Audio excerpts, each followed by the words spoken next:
Hey everyone, welcome back to Toast and Topics. Today we have a very special guest on the show, a longtime friend of mine, Nikhil Kamdar. Nikhil and I first met during junior tennis tournaments back when we were around 12 or 13 years old, and one of our most memorable trips together was to Kalamazoo, Michigan back in 2014 to represent the Eastern region as part of a team tennis competition. After that, our friendship was truly solidified. We then decided to team up to play doubles tournaments together, where Nikhil carried the team with his superb volleys.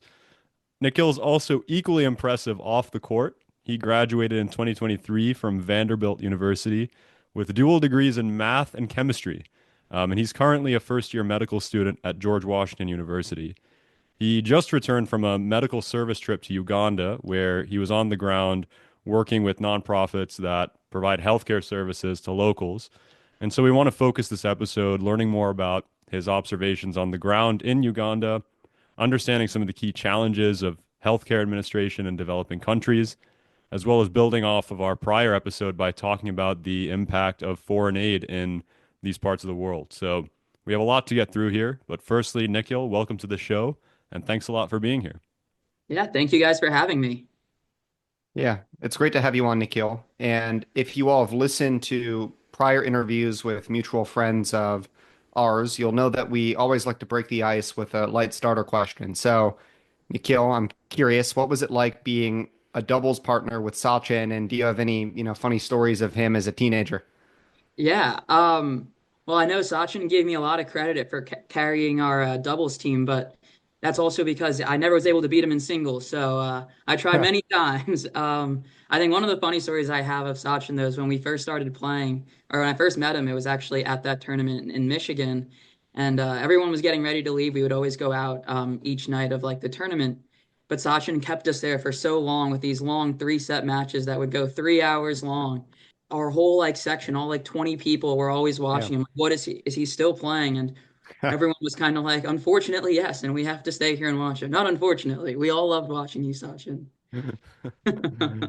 Apologies for keeping you there so late. It was worth it for the wins. Yes. So why don't we start off by just hearing a little bit more about your trip? So what were you up to in Uganda? What brought you there in the first place, and how long were you there? Yeah, so I was there for a week. I was working with an organization called OmniMed. They're a nonprofit organization that does grassroots work, working with like local health infrastructure. Yeah, in the Makono County, which is like rural Uganda. It's about an hour or two outside of Kampala. And they work to kind of empower and bolster the local health infrastructure there. And so we were working as a group of first year medical students. We were working with those teams and kind of understanding a little bit more about what they do, and then kind of adding insights that we've now gained in our very limited experience as medical students. Yeah, that's really interesting. And just for context here, we kicked off 2025 with an episode on healthcare and some of the different models used to provide healthcare globally, but that episode was mainly focused on developed countries. I'm curious as to how healthcare administration works in a place like Uganda, which is very much still a developing country, and what your first impressions were of the healthcare infrastructure there when you arrived. Yeah, so healthcare and the infrastructure in Uganda is obviously a little very different than in the US, especially in like the rural areas, which is primarily where we were focused. So in these rural areas, they have instead of like primary care providers that are a little bit more ubiquitous and easier to access in developed countries like the US, in a rural Uganda where like cars might not be as common or it might be more difficult to travel longer distances just due to the fact that like there are maybe more dirt roads instead of more like paved roads or just a fewer number of physicians or physicians needing to care for larger numbers of people. What they do is they train volunteers, which are local community members that are elected by, um, I guess, yeah, like county leadership or whatever, like the local parish leadership. And Hmm. they have these village health teams. They train them on like certain, but they give them certain modules to train them on certain healthcare or kind of like health diseases, and they have them go into the communities and go door to door to actual houses and being, or they're talking to patients and finding out is there what they can be doing for those patients in their homes and how they can work to like not only treat medical problems as they come up, but how what kinds of things they can do within their lives to actually help prevent medical problems. As for like my impressions, I thought it was very interesting. I mean, obviously, Yeah. this was the first place I had gone to where they have a model like this, and I think they do have this model in other countries in Africa. But what I thought was most unique, especially about Uganda specifically, was that all these VHTs are volunteer positions, so they're not paid Oh, to do wow. that. Yeah, and it was in talking to some of these VHTs, you kind of got the feeling that a lot of them were doing this because of pride in their communities and because a lot of the people that grew up in these communities happen to stay there. And so they're looking out for the health and betterment of the people, of their friends and family that live in those villages and in those communities, as well as to also just get a better understanding of health information and being able to disseminate that for better health outcomes. Because I think one of the other main differences that's maybe people know about, but it's often overlooked, is just access to information in rural places like Uganda, where it might be a little bit more difficult to, it's easy in the US for us to, when someone has like a cough or something, we can WebMD certain things, but that might be a little bit harder to do in rural Uganda where, Wi-Fi might not be as like ubiquitous, or there might not be power every single day that you're Sure. there. Yeah, like a lot of other just different considerations.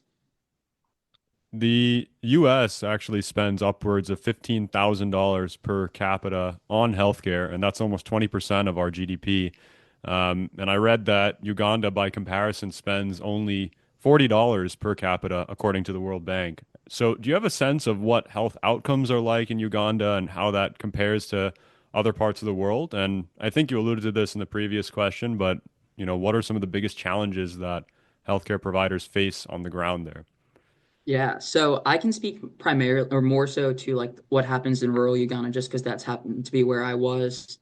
Um, but in like the US, we typically have like physicians at like some of these big hospitals and stuff, and primary care providers, but each physician is usually has like a population of about usually it's roughly, I want to say it's like 5,000. Don't quote me on that, but I think that's what it was from something I read about earlier. Hmm. In Uganda, at like some of these bigger health centers that service a really large area of rural Uganda. I want to say, I think when we talked to one of the healthcare providers there, he had mentioned that there were two physicians working, and it's a referral center for a community that is, I think, 185,000 people large. At any point, if there are emergencies or healthcare emergencies that some of like the smaller health clinics can't take care of, whether that's like getting medications or getting access to like EKGs or just other technology that we kind of in the US almost think of as like ubiquitous, or it's really easy to have access to these kinds of things. It's a much more difficult in Uganda. So if there are emergencies, they just have so many fewer physicians being able to work on a much greater number of patients who are coming in from a lot farther around too. They're much more dispersed areas, especially compared to like some of the urban places that I've lived. I live in DC now, and certainly there are like little pockets where there might be disparity, but certainly not. I don't think there at any point there's Yeah. two physicians for 185,000 people. That's a Really crazy interesting. thing to think about. I mean, DC's population, just for context, is around 700,000 people. And so Right. you need approximately three of those to cover all of DC. Right. That's a bit horrifying to think about, actually. But anyway, Sachin, I think you were about to ask something. Yeah, on the topic of technology as well, obviously AI is incredibly topical, and I think that there's huge applications in healthcare, in particular for things like diagnosis, treatment, as well as long-term prevention. So, did you find any examples of technology being used in healthcare providers that you worked with? Maybe any examples of AI or potential use cases of the technology in the years ahead? Yeah, so when we were there, it didn't seem like AI was being used very much. In terms of technology, we spent most of our time with like VHTs and stuff like that. So kind of being like on the ground and working with them, just kind of understand more about what they're doing. And I know there are programs, or there was a program at least, that the government had instituted that gave phones to VHT so that they could it helped them like just to record patient information, whether that was if there was medication that they were taking or whether there were like home improvements that they were looking to make for like healthcare reasons, for instance, Yeah. um, building like better cook stoves that didn't kind of spit out fire into the homes or into these huts that people were then breathing in that like forced villagers to then breathe in smoke. So different things like that. It helped VHT or it helped these VHTs kind of keep track of the villagers, um, kind of like on their phone, so they could look at like what kind of tasks that they're did their community need to like carry out. Unfortunately, though, I think those phones were distributed in August, and at least some of the VHTs we talked to, it seemed that a lot of those phones had broken because yeah, I mean, it's an expensive project to try to give that many phones to a lot of VHTs around the country too. And so I don't know if the phones were, I don't know they were the newest iPhone or anything like that, but nevertheless, I think so. I think that was some of the technology that had been used or was being used at the time. And then in the health centers, they still do have, you know, phones and like records and like, electronic records and things like that. It's just probably like maybe probably like a couple steps down from what you might imagine if you walk into a doctor's office in the US. It's looks a little bit different, but they have all of the same technologies available. I see. Sounds like there's a lot of opportunity for digitizing much of the way in which Uganda's healthcare system works, which is both a bit demoralizing but also really exciting. I mean, I wonder what the next 10 years of healthcare provision in the country are going to look like, Yeah, just given how good the tech is at this point with respect to, basic things like WebMD diagnosis. You were talking about that right, earlier, right? Using ChatGPT for something like that right. at scale in rural communities could actually be really helpful, even if the advice isn't always as good as what you get from an actual doctor. So anyway, that's super interesting. I wanted to pivot the conversation a bit to foreign aid, though. In the last episode that Sachin and I did on the podcast, we talked about some of the recent reductions in foreign aid that we've seen and really two sides of the debate around these foreign aid reductions. And to sum that up succinctly, while foreign aid is really undeniably doing a lot of good for people on the ground, it doesn't always result in stronger institutions. And at times it can even be an impediment to the strengthening of institutions. So, with that said, Uganda has received around 190 billion US dollars in foreign aid since 1960, and much of this has been allocated toward the Ugandan health system. And so, what role does foreign aid play in Uganda's healthcare delivery? Yeah, so foreign aid plays a huge role in healthcare in Uganda. So a lot of the foreign aid that goes to Uganda helps pay for public healthcare institutions and salaries to some of their doctors. Additionally, it also pays for things like vaccines or medications to be sent to those Hmm. places. For instance, there's a huge program, I think it's called PEPFAR, that works to provide either prophylactic or treatment for HIV to remain undetectable. And for those who don't know, if you take this HIV treatment and you maintain like a good regimen and you do as the doctor prescribes, you can remain undetectable and you can actually prevent the spread of the disease to other people, as well as any future or any worsening harm to yourself by Mm. just limiting the amount of the virus that's actually exists in your body. And so in Uganda, where HIV is fairly prevalent, these kinds of programs do immense work to just kind of give those kind of medications to those who don't have it, and those who are in need of those kinds of medications. Especially, I know in a previous episode you guys had mentioned that a lot of healthcare innovation happens in the U.S., which is absolutely true. And so being able to get those medications and some of those um, treatments to from the US where a lot of them are being made and like produced and sold to places that don't have as much access like places in Uganda is it does great work for at least public health and global health for global health measures. Yeah, and obviously the new administration's decision to cut 90% of US aid foreign contracts has raised concerns about potentially catastrophic impacts on the fight against major diseases like malaria, and HIV and some other things that you mentioned. Um, in fact, in Uganda, I believe that 2025 donor contributions are projected to shrink by almost 99% from 2.7 trillion shillings to only 28 billion shillings. So, what do you think will be the immediate and longer term impacts of these cuts? How will they be felt by people on the ground? And is there anything that Uganda could have done to prepare for this?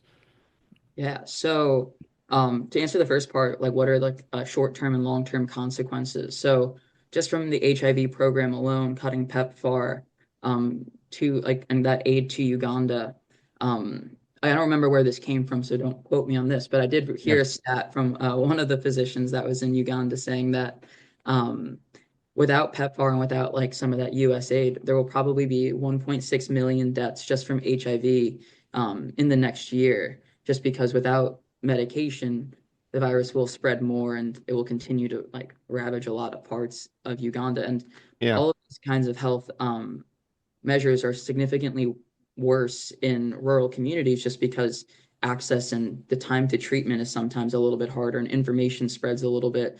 So especially when you're talking to communities that have a lower baseline understanding of some of these healthcare measures, just simply because of the information available or access to even just things like the internet or, you know, things like that. Additionally, just on top of that, just as you mentioned, things like malaria or diarrhea, which is a major killer of children in Uganda because it dehydrates kids, and pneumonia as well. Without getting treatments like that from the US, it makes it really hard for rural villages or villagers in Uganda to be able to fight those without the necessary treatments or the necessary antibiotics. I don't have specific numbers on how many people might die though, or like yeah, mortality rate for the next couple of years without that. But Yeah. nevertheless, it is something that will impact not just rural Uganda, but will also start to impact the world at large, right? As more of these diseases start to spread, the world is becoming so much smaller today. So these kinds of things will make it back to other places in Africa and the US as well. And then um, the last part of your question was, is there anything Uganda could have done to prepare? It's easy to look at it now from like at the time I went and say, oh, it's I can't believe as like the US that we're cutting all this aid. Yeah. Um, for what if there's anything they could have done to prepare, I think it might have been just being able to like mobilize resources more easily, which I know is a lot easier said than done, especially when you're talking about just government in general, and being able to like move money around like that. I think it is really hard though as a developing country, um, to be able when you have so many things that you're trying to focus on to always pinpoint one, especially if there was the thought beforehand that we're getting this aid from the US. Maybe, it's almost kind of like we don't really know where to go if we don't know what's coming down the pipeline. And I think from what I was when I was in Uganda, it very much seemed that the US aid cuts were not expected by a lot of people there. So it kind of feels like there's a lot of been just scrambling that's been going on since then to try to catch up. And Yeah. yeah, Yeah. I don't think they were expected by a lot of people in yeah, DC either, for what it's worth. yeah, And obviously this has affected many countries beyond Uganda. Living in DC, you're probably getting these YouTube advertisements as well, but one that I see frequently is an ad that opens up with, a really solemn speaker talking about competition between the US and China. And then it very quickly pivots to saying our withdrawal of foreign assistance is going to open up a path for China to take our place in the developing world and, Africa, Latin America, and so on. And I think that's probably a bit jingoistic, but at the same time, it does seem to me that we are creating a bit of a void here that other countries might be able to fill. And I'm wondering if you noticed participation of other nations in Uganda's healthcare system, not just the United States, but also the likes of China or various countries in Europe. yeah. So I guess prior to now, the US has been the top contributor, at least to global health, whether that be in Uganda or other countries around the world. They're the top contributor by quite a large margin, actually, to global health and global health need. Without that, though, you definitely will probably start to see other countries step in, especially as, things kind of settle, as the dust kind of settles on a lot of the sweeping changes that have been made, and dust kind of settles. There will be other countries that are looking for some like more power or influence that might step in there. And even just I know when we were there, we also saw that there was, I think, one of the main highways that goes through like at least through the rural areas that we were in, but from there to the capital city of Kampala, that road was entirely funded by like the Chinese. This was maybe several years ago, not recently, but you do start to see that when you invest in some of these other countries outside of just, supplying money to the government, which is kind of, I mean, even how I kind of thought about USA before actually learning a little bit more about it. There are ways that other countries could step in and begin to gain more influence, not just in Uganda, but other countries around the world, especially in Africa, which is developing now, but has the potential to have a lot of global influence in the next several, decades. Yeah, well put. Let's look to the future a little bit. As an aspiring healthcare provider yourself, where do you see the biggest opportunities to create better health outcomes in developing countries like Uganda? And that can be both from a policy perspective as well as a pure medical perspective. Yeah. So I'll start with just the pure medical perspective. I think information dissemination is so important. I know even when we went there, we were talking to some of the VHTs, and they mentioned that one of the biggest challenges they had when they first started this program back in I think 2008 or early 2000s, sometime Mhm. then, was just convincing a lot of the villagers that this stuff, like just medical intervention, was something to take seriously. I think a lot of Ugandans, a lot of villagers in Uganda thought if they had gotten malaria, for example, that they had been cursed by like a neighbor and they went to go see a witch doctor, which didn't actually resolve their symptoms because the malaria Really? wasn't actually treated. Yeah. So it was very interesting. And so I think there are some, even just like, things like that are still persist, maybe not quite to the same, not quite to the same levels, but they still do exist in some pockets in Uganda. So just being able to inform villagers about what certain things are. When we were there, we actually did hypertension screening, right? So just high blood pressure screening. Um, Hmm.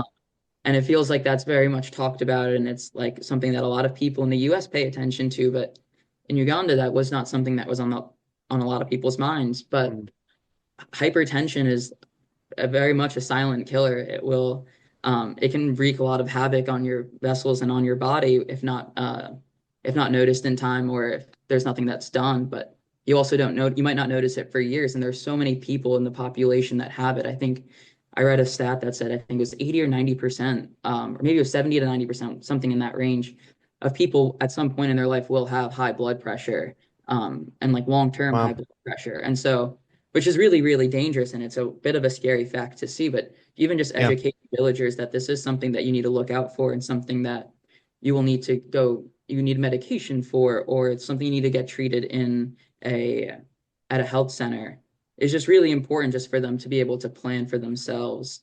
I think additionally, just also being able to build better habits and better like healthy habits. So for instance, um, a lot of what OmniMed, the organization that I was working for, was doing there was they were trying to help and set up these protected water sources where it gave villagers clean water instead of going to ponds or lakes or something where they would grab water in cans and then carry it back to their homes. Now you can boil that water and that might kill off a lot of like the germs and bacteria, but for those people who are like, I don't have time, I don't want, why would I do that? They might just drink that water, and that's again, then you can get a lot of like GI problems or other infections. So just being able to set up like more healthy habits and healthy lifestyles, I think, is really important for some of the villagers there, just as preventative measures. And then from a policy perspective, it's hard for me to say. I mean, I would love to say that more aid into like these kinds of countries would be great, and of course we should give more aid. But obviously, there's a lot more of like the political spectrum that I don't understand, so I won't pretend to. I do know though that a lot of what the U.S. spends, I read somewhere that it was only on like what U.S. spends on foreign aid is only 2.24% of like their gross national income. of the US's gross national income. So Yeah. although it seems like I know like some of the numbers sometimes do seem staggering, it really isn't quite as much as we spend in other areas too. And they do, and a lot of these things do have significant impacts in these other countries. Yep, those are all great points. And just on the discussion of, aid and what we spend on it, an interesting statistic that I read recently is that when you poll Americans on what share of the government budget they think is comprised by aid, the average number is about 25%. Yeah, In reality, it's around between 1 and 3% in any given year and about 0.25% of GDP. It's like right. nothing as compared to what people think it is. Right. So maybe getting the messaging out on that point would be a good call for people who oppose the destruction of US aid Yeah. long term. But even separate from this question of aid, a final question that Sachin and I have for you is just what lessons you think medical professionals in the US can learn from working in settings like Uganda. And for listeners who want to make a difference on these issues related to health in developing countries, what are some meaningful ways that they can do so, even beyond just donations? Yeah. So, yeah, to start, like what I think, yeah, as like medical professionals, I think going to places like this helps a couple different things. I think in med school, a lot of the time, and like I think as doctors, especially in the US, a lot of the time we're taught, oh, if we're trying to diagnose something, almost like if you need to, throw the kitchen sink at it, use Yeah, CAT scans, use X-rays, use MRIs. But it's a little bit harder to say that, oh, these are all the things that I would do if I'm in Uganda, where you might have a patient who can't pay for that, all those kinds of services or things like that. And it might be really hard to get those kind access to those kinds of testing, or because it might not be near them, or it might, again, there's a lot of, I think, social determinants hmm that make it really difficult to actually have access to that. So I think it one does help just being able to kind of see a different aspect of medicine in rural areas, especially in under-resourced settings, especially. Um, yeah, and it also helps, especially like as like you gain more experience in the medical field. I think it does help with more of your diagnostic practices, just because you get better at being able to see symptoms and yeah, like almost like do your physical exams and stuff like that outside of the crutch of having all these resources at your disposal. I think it is also really interesting too to just see some of like how different people around the world are um, their kind of attitudes towards medicine and physicians in general, and then being able to understand different healthcare systems. And I mean, even just very personally, I know I learned a lot from a lot of the villagers I met there. Everyone was so sweet, everyone was so nice and very welcoming, but then also just being able to learn about different disease pathologies that don't Sure. exist in the US, but do exist elsewhere. It does give you a much greater appreciation for the kinds of things that you're doing. And that's a lot of my experience, at least as a med student, where a lot of the time right now I'm looking at books and stuff like that and lectures as opposed to being in the community. So yeah, I think that's like very, very valuable though for anyone at any point in their medical career to get more experience with that. And then as for, yeah, outside of donations, how can anyone else help? I think the biggest things are just one is staying informed yourselves. I think today there's so much misinformation or disinformation going around about things such as like vaccines. Do they cause autism? Are they not good for me? About different treatments and things like that. So it's very important to stay informed for your Yeah. own health. And the more that people are informed about, again, their own health and things going on here, but beyond that, also just what's going on the global stage can be really important too as you start to, as like elections come up around, or you if you talk to like senators or other law enforcement or policymakers, it can help influence their decisions. And again, the more the word is spread, the more that um, these stories are heard, the more it puts an onus on other people and people who can make a difference, people with more money and power than at least me at the moment. They can actually make like more of an impact. I think it is hard to be able to sometimes though conceptualize or, you know, actually be able to like treat some of the things going on in rural Uganda when, you know, I'm not there and I'm in Washington, D.C. But there is, I think the biggest thing is just making sure you stay informed and Yeah, yeah, making sure that information is that you're spreading and the information that you're seeing is good information. that's awesome. Well, Nikhil, this has been a great conversation, and it sounds like Uganda was a really life-changing trip for you. And so I'm sure the perspectives that you got there are going to be things that you'll never forget. We really appreciate you taking time out of your busy life in medical school to speak with us today, and we'd love to have you back on the show if you ever do something like this again. So thanks a bunch. Yeah, thank you guys for having me. It was great talking to you guys.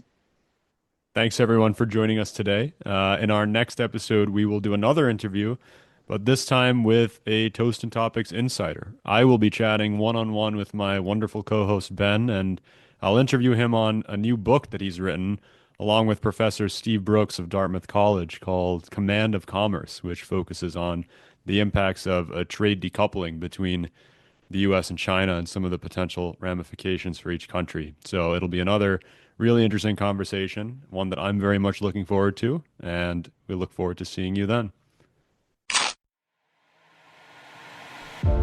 Thanks for listening to Toast and Topics. If you like what you heard, please rate, review, and follow us on the podcasting platform of your choice, and try sharing it with a friend or family member to see what they think.